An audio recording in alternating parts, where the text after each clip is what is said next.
So one of the biggest concepts that is talked about by trainers, balance, or just trainers in general on social media is the concept of pressure, whether it's leash pressure, prong pressure, e-collar pressure, or even a harness, right?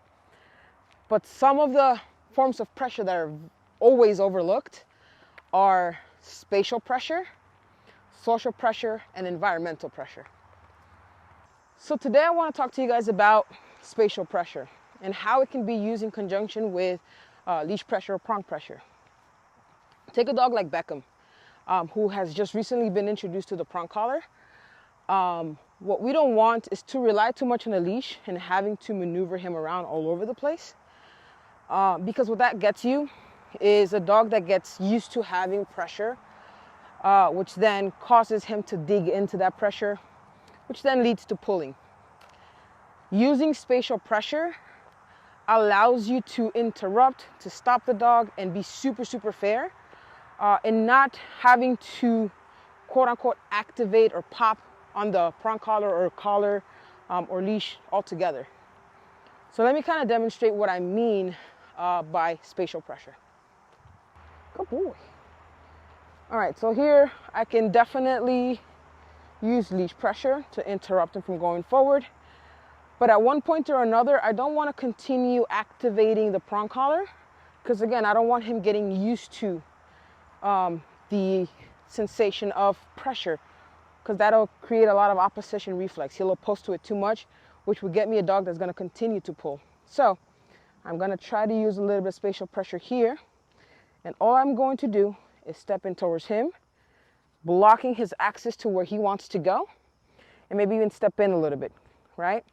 Me stepping in, I am using my spatial pressure, my space, to push him back, right? Think of it this way. If you are walking and then you kind of almost bump into a stranger, it's really uncomfortable to come close to that stranger, so you're going to give them the space, right?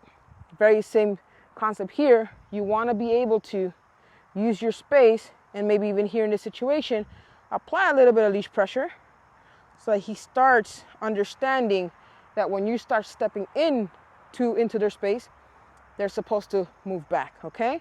Which then that gives me control over the space in front of him. All right, let's go. Good boy. We're gonna try it one more time. So here I can interrupt with the leash a little bit. Let's go, buddy. Good.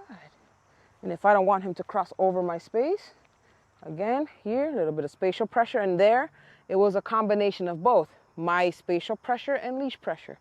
Okay, let's go, buddy. Okay, we're gonna try it one more time.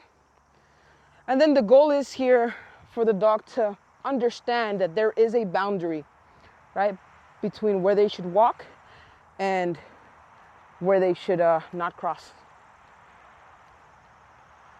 One more time, spatial pressure. Use a little bit of leash to teach him a little bit. Okay, good. Let's go. Good.